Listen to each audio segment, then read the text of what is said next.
brief introduction of PFL. So let's begin. I would like to start with a brief introduction of PFL. PFL Group of International is one of the leading UK-owned and managed student placement agencies. We offer the widest range seeking higher education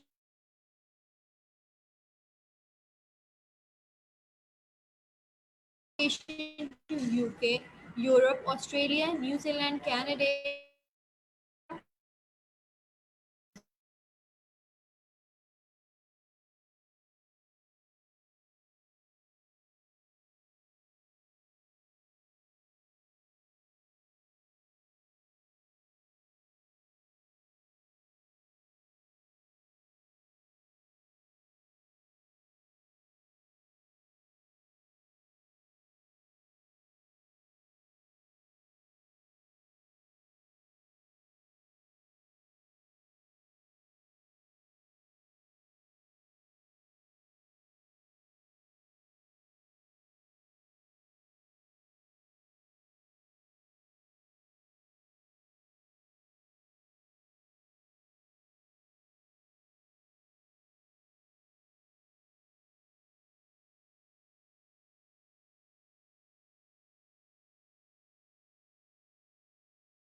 So sorry, I had a technical fault.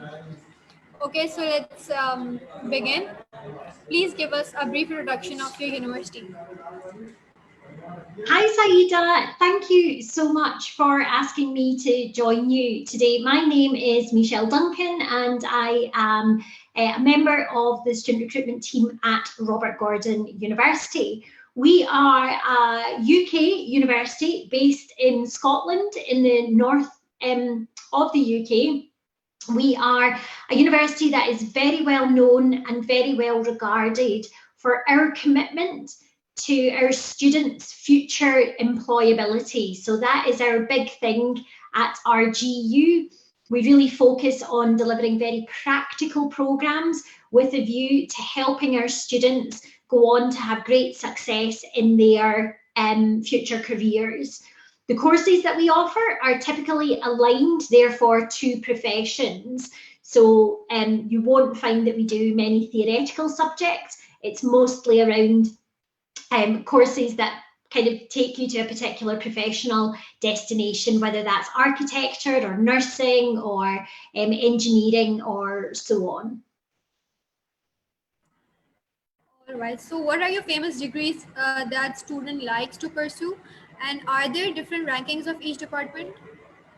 Okay, that's a great question, and I'll talk about Pakistan specifically. So our students from Pakistan who come to Robert Gordon University, their kind of favourite courses, the most popular courses that we offer for students from Pakistan are typically our programs in our School of Computing. So we offer a fantastic cybersecurity program and a data science program that are proving to be very, very popular with students from Pakistan.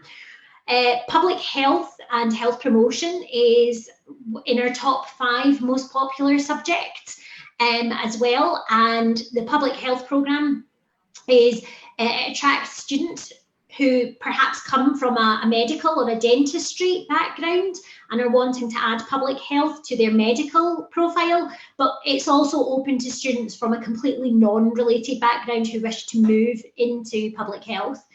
The next most popular subject for students from Pakistan is construction project management. So we get a lot of students who have perhaps studied civil engineering at home and are wanting to add to their skill set by, taking on some slightly different information and knowledge in construction project management, but that they can, sorry, it's not a joke, but they can build upon what they've learned from their civil engineering to kind of give them some new skills and insight and career opportunities in the construction field. So those are our most popular courses. We, as a university, more generally, we are very well known for our energy related programs. So we're based in the city of Aberdeen, which is the oil and gas capital for Europe. We were the first UK university to offer education in things like oil, gas, petroleum engineering, and we still have great strength in that area today. And then the other main area of core attraction is around things like the health professions. So we offer courses and are very well ranked for courses in things like nursing, physiotherapy, dietetics, pharmacy, occupational therapy. So that's the range of courses that we offer. All right. So what are the entry requirements for undergrad and postgraduate at your prestigious university?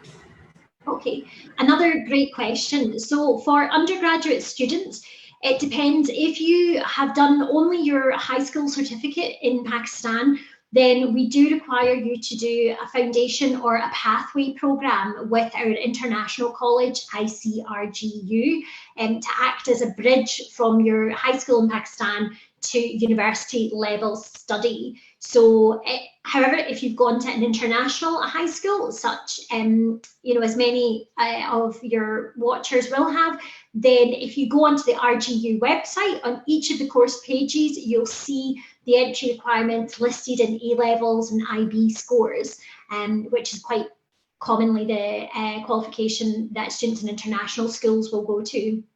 For our postgraduate programs, we do ask for students to have a GPA of typically 2.5 or higher. There's more information about that, from a 4-year degree. There's more information about all our entry requirements relating to students from Pakistan on our website. You simply go to rgu.ac.uk/Pakistan, and you can see the range of entry requirements that we can accept at postgraduate level. We do have an English language requirement for all students. So we do require to see evidence of an English exam. So for most students, that will mean that we require something like IELTS. At undergraduate, it's 6.0. At postgraduate, it is 6.5. However, we can accept other evidence of English. So we can accept TOEFL, Pearson's, LinguaSkills. So again, there's a real range of English requirements, English tests that we can accept as well.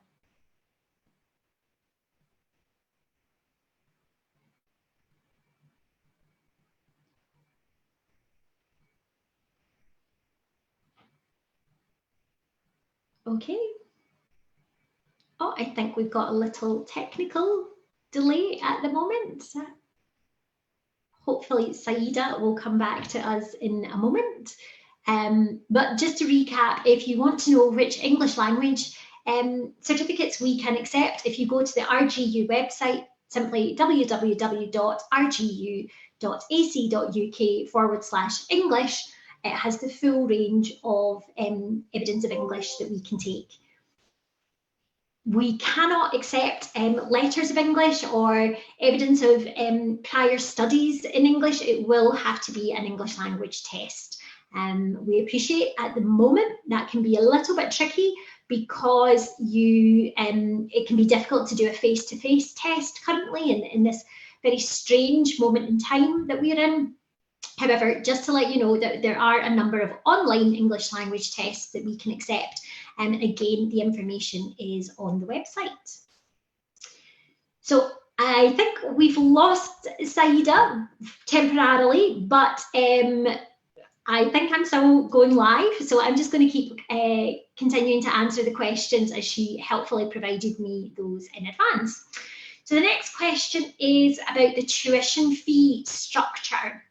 Okay, so at our university, as I mentioned, we are very practically oriented in our teaching. So we typically classify our tuition fees into 3 brackets. So one is classroom-based courses.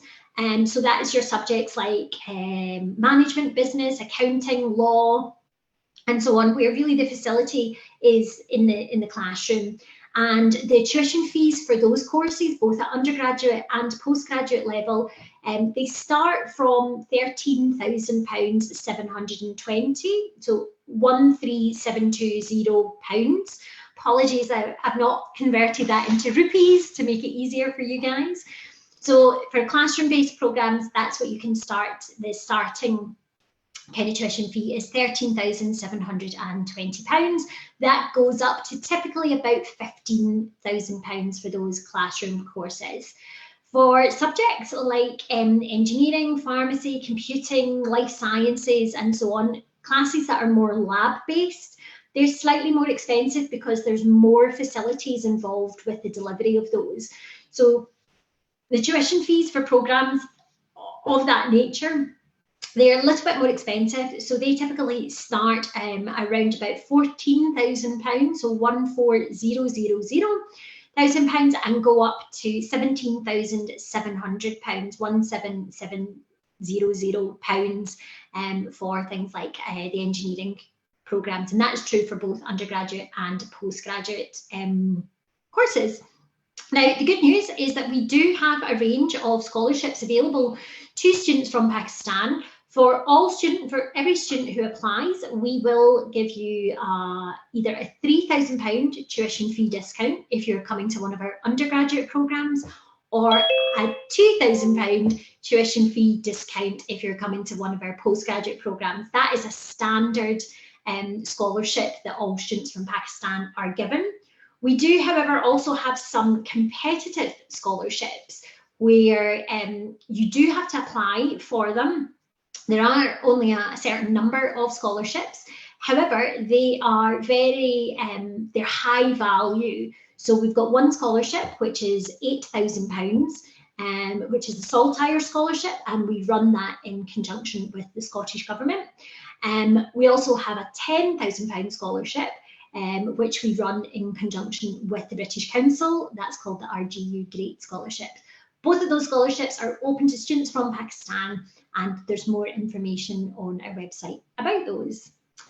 Hi, Saida. Hello. Okay, so what is your eligibility criteria for master's degree, and what percentage is required to get the offer letter, and what are the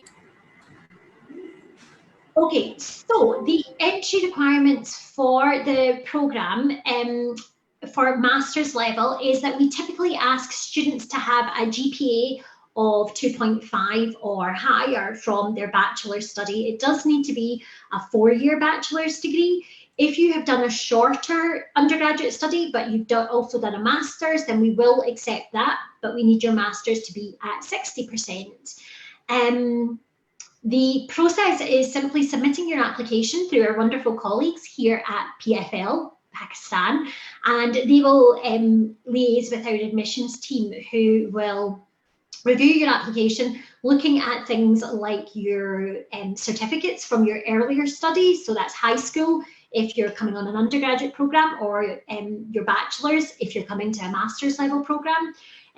We need evidence of English is helpful to submit when you apply, but it's not essential. You can send that by follow-up. And then the other thing we require is a personal statement or statement of purpose that allows us to get to know you a little bit better. So that's your opportunity to tell us about your motivations, your inspirations, your career plans, and so on. So those are typically the kind of 3 main things that we look for: is your application form, which PFL will help you with, your certificates to date, and your SOP. And then by follow-up, you can send us things like a copy of your passport, your evidence of English, and so on. Once the admissions team have that, an admissions officer will review the documentation that you've given us alongside our entry requirements, which you can view on the website, and they'll make a decision on if they are going to offer you a position to study at Robert Gorgon University. All right. So does your university provide job placement to their students? So it depends on which course you're studying, and as I mentioned when we started chatting, Robert Gorgon University has a real commitment to our students' employment and employability. we do not consider ourselves a destination. You only come to university for a short period of time, and you travel through university and on into hopefully professional success. So our responsibility is for the time that we are together, we've got to give you as much advantage as possible for that future success. And we do that in a couple of ways when it comes to kind of employability and so on. A number of our programs do have internships included as part of them. So for example, at master's level, our suite of master's programs in our business school all have the option for you to do a 1+1, so 1 year academic study and then 1 year industry internship or placement. So we have mechanisms like that will help our students find employment. We also have central services that will do interview coaching, they'll do CV clinics, and they have vacancy databases, so they can help inform our students of the employment possibilities that are out there in the world. Something that's a little bit different about our teaching staff is we typically have what's called academic experts. Which means that rather than having academic staff who are purely educated in their subject area through research, a number of our colleagues, in fact the majority of our colleagues, have actually been in the positions, they've worked in the fields in which they now teach. So they come with a massive big network of contacts that our students can benefit from as well. So quite often our academic colleagues will put our students in contact with former colleagues of theirs, or they'll kind of know of opportunities that our students can apply for, both for internships and for that kind of longer term placement once they finish their studies. Okay, so what accommodation your institute provides and how costly it is? Yeah, another great question. It's really important one to have a think about. At Robert Gordon University, it's very much up to you as the student to select the accommodation that feels right for you. So we don't have any compulsory, requirement that you live in university accommodation, although there's real benefits if you do make that choice. So we have 5 university facilities, accommodation facilities across the city of Aberdeen. And when somebody's thinking about, well, what accommodation should I choose? I always kind of ask them to think about what filters they would, select. So what is most important to them? Is it price? Is it location? Is it level of comfort? If it's price, our cheapest accommodation is £400 per month. That's for your bedroom in a apartment as part of our student accommodation village there. That is the cheapest accommodation. However, it's the furthest from campus. It's located in the city centre. So really, really fantastic for people that are interested in things like part-time jobs or socialising and so on, because you're in the city centre, you've got cheap accommodation, but you do have to travel to campus, which is about 2 miles away from the central accommodation. You might find that actually location is more important to you. You don't want to have to do that commute to campus, so therefore you choose our on-campus accommodation, but it's a little bit more expensive. So rather than £400, you might find that that's £450, £470 per month. But the benefit of that is it's slap bang on the campus, so you can get out of bed 10 minutes before your lecture starts and roll into class. It might be that you want a private bathroom, so you want your own bedroom and your own kind of bathroom within it, so an ensuite bedroom, and again that might influence which location you choose to take your accommodation at. So the advice that I would give any student that's interested in accommodation is there's something for everybody. So find your filter, as I say, is it price, is it location, is it comfort, and then look at the accommodation options that are available and you will find something to suit you. So, what different safety measures are taken by the university against the corona pandemic for the international students? Oh, that's a really great question, and really, obviously, this kind of continues, although things are hopefully improving and heading in the right direction. So at RGU, when the pandemic struck last March in the UK, we were actually in quite a fortunate position because As a university, we've been offering online education for around about 30 years. So we have an entire infrastructure that's built as a digital campus effectively. So it was very easy for us to make the switch from teaching face-to-face to teaching online. So we didn't find that our students' kind of learning experience was degraded significantly by the pandemic. So that was a big relief for all of us, and most importantly for our students. In terms of the kind of physical measures that we've taken, so we don't want to punish our students for being a student at this moment in time. So things that we've done is we've changed our accommodation contracts to be much more flexible. So for example, when many students last year decided that they wanted to perhaps go back home to kind of sit out the pandemic because they weren't going to be in the classroom, we changed our contracts to make sure that there was an easy release clause, that there was no, we didn't have any money of theirs that we weren't entitled to because they were no longer resident. So we've done things like that. Our colleagues in the accommodation team put together a massive welfare programme for our students that did decide to remain in Aberdeen. So they made sure that there was care packages, they made sure that there was connectivity, so somebody was speaking to them at least once a day. They've put together a complete social calendar online to kind of keep everyone's spirits up. So there's those kind of measures that we've taken as well.